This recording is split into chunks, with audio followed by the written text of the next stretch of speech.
Hello my YouTube family and friends, আশা করি সবাই খুব ভালো আছেন। তাহলে চলুন আজকের ভিডিও শুরু করা যাক। তার আগে অবশ্যই আমাকে লাইক, শেয়ার এবং সাবস্ক্রাইব করতে ভুলবেন না। আজকে আপনাদের জন্য আছে একটা অনেক চমক। আজকে আমরা শুরু করতে চলেছি হনুমানজির একটি ভিডিও থেকে, যা আপনাদের অবশ্যই ঘুরে আসতে হবে। সুপ্রভাত বন্ধুরা, আজকে ক্যাপশন দেখে নিশ্চয়ই বুঝতে পারছেন আমি কোথাকার কোন মন্দির সম্পর্কে বলতে চলেছি। এটি হলো লখনৌ শহরে অবস্থিত 400 বছরেরও বেশি পুরনো মন্দির, যা হনুমান ধাম নামে পরিচিত। গোমতী নদীর তীরে অবস্থিত এই হনুমান ধামে প্রায় 1.25 লক্ষ দেবতার মূর্তি রয়েছে, যা এটিকে খুব বিশেষ করে তোলে। যাই হোক, এই হনুমান ধাম লখনৌ শহরে অবস্থিত এবং রামভক্ত হনুমান ও ভগবান শঙ্করকে উৎসর্গীকৃত। কিন্তু এই পবিত্র স্থানে আরও অনেক দেবদেবীর মূর্তি রয়েছে। মঙ্গল ও রবিবার এখানে ভক্তদের খুব ভিড় হয়। আপনারা শুনে বুঝতেই পাচ্ছেন কি সুন্দর রামধ্বনি উচ্চারিত হচ্ছে। তাহলে চলুন আজকে চলে যাওয়া যাক মন্দিরের ভেতরে। এই মন্দিরে হনুমানজির বেশিরভাগ মূর্তি রামভক্তরা দেখেন। এর মধ্যে হনুমানজিকে বিভিন্ন ভঙ্গিতে রামের ভক্তিতে মগ্ন দেখা যায়। এই পবিত্র স্থানটি এমন সুন্দরভাবে তৈরি করা হয়েছে যে মনে করা হয় আমরা যেন কোনো ঐশ্বরিক জগতে চলে এসেছি। দেখতে পাচ্ছেন হনুমানজির অপরূপ মহিমা, অপরূপ মূর্তি, কি সুন্দর, তাই না? এই মন্দিরটি 400 বছরের পুরনো হলেও একে সুন্দর করে সাজিয়ে তুলতে প্রায় 7 বছর সময় লেগেছে এবং 2022 সালের 6 জুলাই মুখ্যমন্ত্রী যোগী আদিত্যনাথ এটির উদ্বোধন করেছিলেন।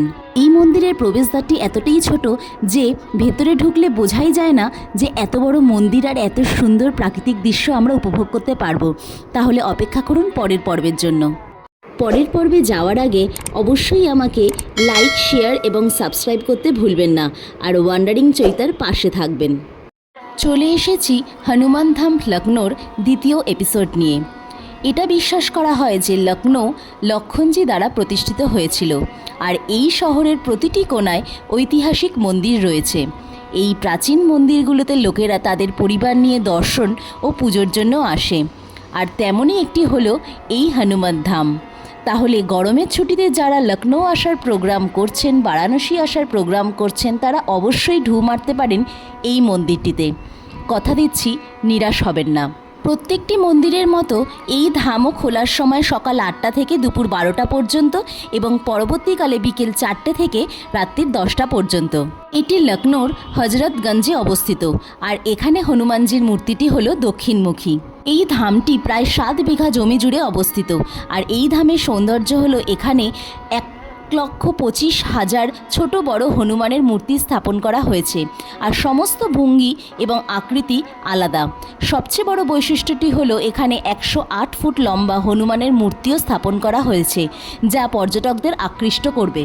আগের এপিসোডেই বলেছি গোমতী নদীর তীরে অবস্থিত এই ধাম প্রায় 400 বছরের পুরনো, আর এখানে ঋষি মুনিরা তপস্যা করতে আসতেন। শুধু তাই নয়, এখানে 400 বছরের পুরনো একটি অশ্বত্থ গাছ অর্থাৎ পিপল গাছও আছে, যা ঋষিরা রোপণ করেছিলেন, এবং প্রায় 2 লাখ গাছ বসানো হয়েছে। তাহলে কবে আসছেন? আশা করি আমার এই তথ্য সবার উপকারে লাগবে। যদি তা হয় তাহলে অবশ্যই আমার পাশে থাকবেন এবং নতুন ভিডিও দেখার জন্য আমাকে সাবস্ক্রাইব করতে ভুলবেন না।